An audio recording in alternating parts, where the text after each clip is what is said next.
지금 화면이 나가는 동안에도 이 소리. 약간 통행금지. 이게 무슨 소리예요? 민방위 소리인지 알았죠? 그 예전에 이제 한 40여 년 전에는 매일 밤마다 이 소리가 나는 거예요. 추억의 소리예요. 예.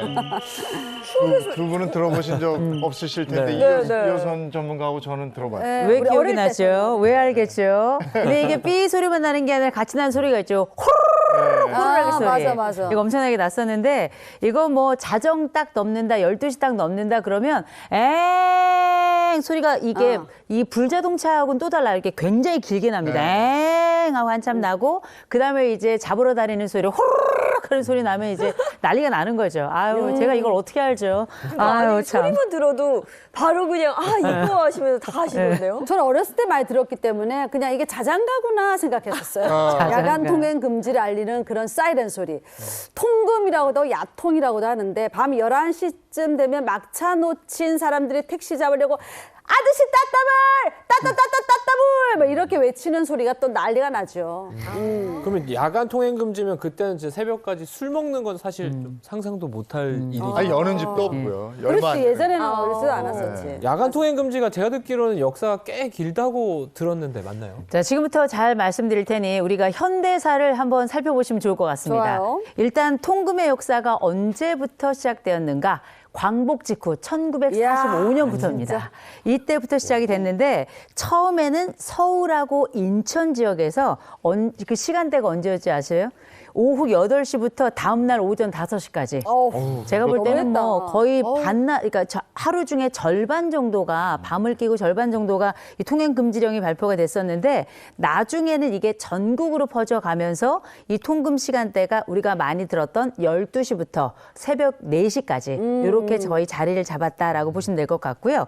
처음에 그럼 이 통금은 왜 시작하게 됐는가? 첫 번째 이유는 치안이 목적이었습니다. 치안 유지. 그래서 어떻게 치안을 유지할 것인가 고민을 하다가 이걸 발령한 이유가 뭐냐면 그때 당시만 해도 치안이 좋지 않은 곳이 꽤 많았다 이렇게 알려져 있었고 그리고 이제 이 또 하나의 목적 중에 하나가 치안 중에는 범죄율 얘기가 있죠. 범죄율을 낮추는 게 또 하나의 이유가 됐었는데 이게 이렇게 쭉 이어지다가 언제 사라졌는가? 1982년 1월 6일 요때부터 드디어 36년 4개월 만에 이 통금의 역사가 끝나게 되게 됩니다. 이게 보니까 80년대 초반까지도 통금이 있었던 거거든요. 그럼 국민들이 그 24시간의 자유를 얻은 지 그 얼마 안 된 것 같아요. 기간만 놓고 보면. 네. 그러면 그 시절에 그러면 밤 12시 딱 땡 하면 그때부터 딱 통행 금지가 이렇게 되는 그런 식인 거예요? 일단 이제 예고 같은 게 있어요. 텔레비전에서 그게 나왔는데 밤 10시가 되면 라디오나 TV에도 이렇게 자막 제가 기억이 나요.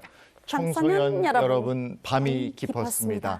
집으로 돌아가실 시간입니다. 맞아, 그랬어요. 그리고 이때 이제 지금은 상상도 못하죠. 네. 친구들하고 술 한잔 하다가도 밤 11시가 넘어가면 술집에서 짠짠짠짠짠짠짠 그 클럽에서 많이 불렀는데. 나이트 클럽에서. 맞아. 이제 집에 가라 뭐 이런 얘기예요. 그리고 네.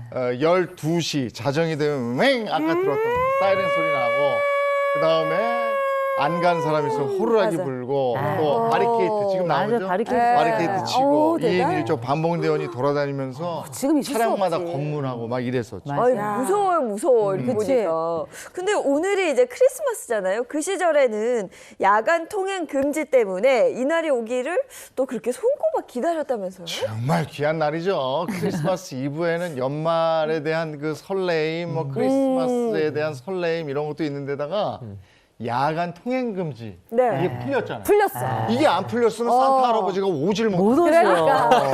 통행 금지 때문에. 이날만 풀린 이날은 거예요? 풀어주는 거예요. 그러니까 그냥 아이들하고 명동거리 그때는 그렇게 사람 북적거리고 밤 12시 지나서 아무것도 안 해도 좋아. 그냥 거리를 활보할 수 있다는 자체가 너무너무 좋아요.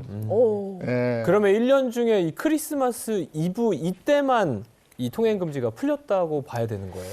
아, 그건 아니죠. 일단 이제 크리스마스 이브에 이게 없었으면 저도 교회에서 새벽송을 못했을 거예요. 엄청 집집마다 돌아다니면서 노래 들으며 나중에 과자 얻어오고 뭐 이런 게 있었는데 이날만 그랬던 게 아니라 1년 중 3일 있었습니다. 그 첫 번째 날이 크리스마스 이브이고요. 아하. 두 번째가 석가탄신일. 아하. 예, 그리고 세 번째가 12월 31일 새해였는데 이렇게 생각해 보면 이제 두 분의 생일하고 그다음에 새해가 펼쳐질 때 이렇게 3일인 건데 이때 통금이 해제가 되면 밤거리는 뭐 난리가 나는 겁니다. 그렇죠. 그때 아니면 밖에 못 나가니까. 그리고 이때 여전히 우리에게 알려진 이 기쁨의 소식은 우리 집에서만 있는 게 아니고 거리에만 있는 게 아니라 여관이 난리였다는 거 아닙니까?